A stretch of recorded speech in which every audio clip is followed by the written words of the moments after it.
इससे पहले वाली वीडियो अगर आप देखेंगे तो वहाँ पे आपको 1 से लेकर 31 तक के सभी जो अनुच्छेद है इंपॉर्टेंट रिपीट होते हैं वो आपको वीडियो के अंदर देखने को मिलेंगे। पार्ट 1 के अंदर पार्ट 2 आज आपके सामने हाजिर है। तो दोस्तों आर्टिकल 31 तक हमने कर दिया था। आर्टिकल 32 या अनुच्छेद 32। अनुच्छेद 32 के अंदर क्या है दोस्तों? अनुच्छेद 32 के अंदर है मूल अधिकारों को लागू करने के लिए रीट जारी करना।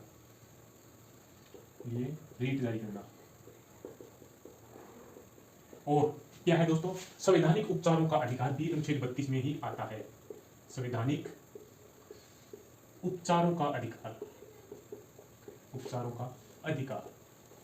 इसके बाद आपका आ जाता है इंपॉर्टेंट आर्टिकल या अनुच्छेद। नेक्स्ट कौन सा है? अनुच्छेद 40। मोस्ट इंपॉर्टेंट है। क्या है दोस्तों?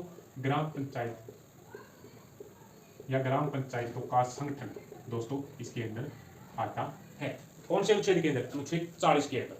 इसके बाद आ जाता है अनुच्छेद आपका कौन सा? 44। मोस्ट इंपॉर्टेंट है, स्टार लगा लीजिएगा। इसके अंदर क्या है दोस्तों? समान नागरिक संहिता। कौन से अनुच्छेद के अंदर आता है? अनुच्छेद 44 के अंदर। इसके बाद आ जाता है दोस्तों अनुच्छेद 45 44, यानी क्या है यहाँ पे? बच्चों को अनिवार्य शिक्षा।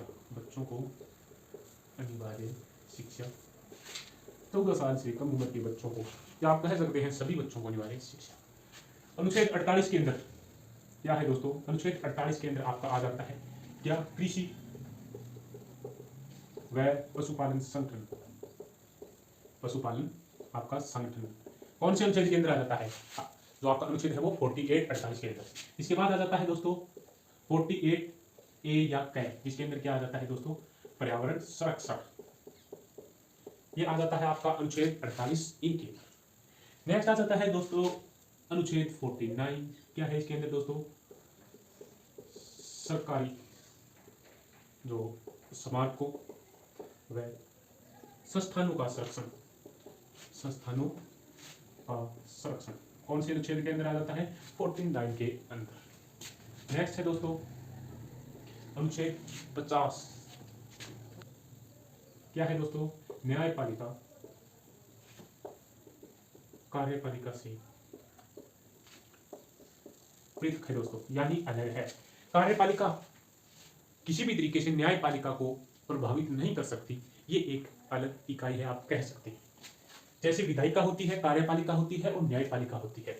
जो विधायिका के अंदर जो नेता चुने जाते हैं, एमएलए होते हैं, वो कार्यपालिका के अंदर भी मंत्री परिषद और प्रधानमंत्री ऐसे कुछ न कुछ प्रभाव डाल सकते हैं, परंतु जो न्यायपालिका के ऊपर ये कार्यपालिका और विधायिका कुछ भी प्रभाव नहीं डाल सकती। इसके बाद आ जाता है अनुच्छेद 51 यानी 51। इसके अंदर क्या है दोस्तों? इसके अंदर आपका आ जाता है अंतर्राष्ट्रीय शांति। क्या है दोस्तों? अंतर्राष्ट्रीय शांति। इसके बाद अनुच्छेद 51 ए कह सकते हैं या कै कह सकते हैं। इसके अंदर क्या है दोस्तों? आपके मौलिक कर्तव्य है। क्या है? मौलिक कर्तव्य। इसके बाद स्टार्ट हो जाता है आपके राष्ट्रपति से संबंधित अनुच्छेद। अनुच्छेद आपका 52 अनुच्छेद 52। इसके अंदर क्या है दोस्तों? राष्ट्रपति का पद है। क्या है? राष्ट्रपति का पद। 53 के अंदर अनुच्छेद 53 के अंदर क्या है दोस्तों? संघ की कार्यपालिका की शक्तियां। इसके बाद आ जाता है आर्टिकल आपका 54 राष्ट्रपति का निर्वाचन दोस्तों। अनुच्छेद 54। अब बात आती है अनुच्छेद 55 की, यही भी लिख देते हैं। क्या है दोस्तों? निर्वाचन की विधि।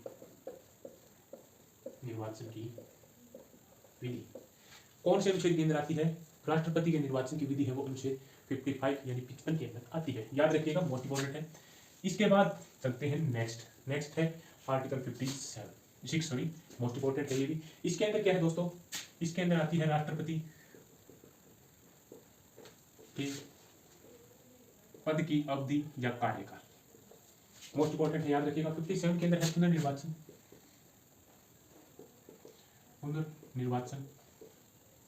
के लिए पात्रता। कौन से अनुच्छेद के अंदर आती है? 57 अनुच्छेद के अंदर, 57वें अनुच्छेद के अंदर आता है दोस्तों। अनुच्छेद 58 या अनुच्छेद 58 के अंदर क्या है दोस्तों? राष्ट्रपति पद के लिए योग्यता याद रखिएगा, मोस्ट इंपॉर्टेंट है, स्टार लगा दीजिएगा।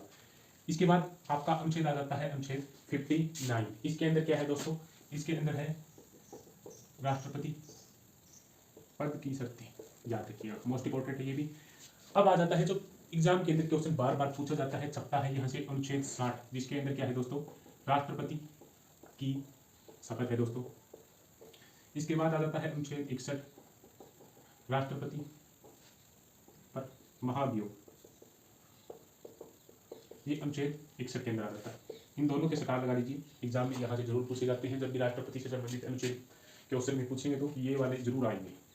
इसके बाद आ जाता है 62, इसके अंदर क्या है दोस्तों, राष्ट्रपति निर्वाचन के लिए निर्धारित समयावधि, क्या है दोस्तों, निर्धारित समयावधि, ये किसके अंदर आता है, अनुच्छेद 62 यानी 62 के अंदर आपको देखने को मिलता है। अब स्टार्ट हो जाते हैं उपराष्ट्रपति से संबंधित अनुच्छेद। अनुच्छेद 63 है वो उपराष्ट्रपति के पद से संबंधित है, तो अनुच्छेद 63 के अंदर क्या आ जाएगा आपका, उपराष्ट्रपति, याद रखिएगा, मोस्ट इंपॉर्टेंट है। इसके बाद आ जाता है अनुच्छेद 64, इसके अंदर क्या है दोस्तों, उपराष्ट्रपति है दोस्तों, उपराष्ट्रपति राज्यसभा का, क्या, राज्यसभा का पदेन सभापति होता है, पदेन सभापति होता है, याद रखिएगा, मोस्ट इंपॉर्टेंट है, स्टार लगा लीजिएगा इसके। इसके बाद आ जाता है आपका अनुच्छेद 65, तो दोस्तों इसके अंदर क्या हो जाएगा, इसके अंदर होगा राष्ट्रपति की अनुपस्थिति में, की अनुपस्थिति में, अनुपस्थिति में राष्ट्रपति का कार्यभार दोस्तों, कार्यभार उपराष्ट्रपति करेगा, याद रखिएगा, उपराष्ट्रपति करेगा, मोस्ट इंपॉर्टेंट है ये। इसके बाद आ जाता है दोस्तों क्या, उपराष्ट्रपति का निर्वाचन अनुच्छेद 66 के अंदर आता है, उपराष्ट्रपति का निर्वाचन, मोस्ट इंपॉर्टेंट है, याद रखिएगा। उपराष्ट्रपति के निर्वाचन के बाद आ जाएगा क्या दोस्तों, कार्यकाल, उपराष्ट्रपति का कार्यकाल।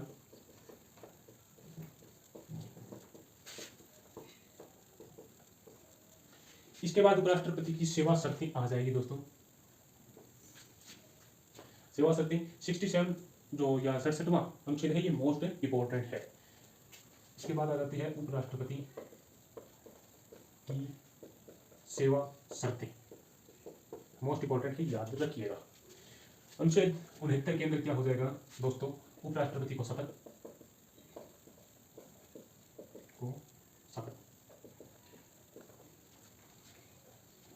इसके बाद अनुच्छेद 70 के अंदर क्या है दोस्तों, कि पुनर्निर्वाचन की विधि, किसकी, उपराष्ट्रपति के लिए, इसके लिए उपराष्ट्रपति के लिए।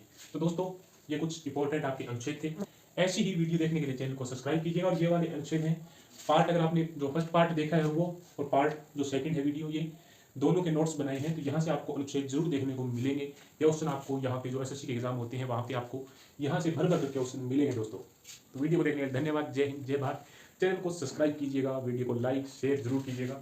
और कुछ लिखने में जो डिजिटल बोर्ड नहीं है इसलिए टाइम लग जाता है रफ करने में, तो इसको रफ करने के बाद नेक्स्ट स्टार्ट होता है, इसलिए कोई वीडियो है वो 2-3 पार्ट में ज़्यादा बनानी पड़ती है। वीडियो को देखने के लिए धन्यवाद, जय हिंद जय भारत।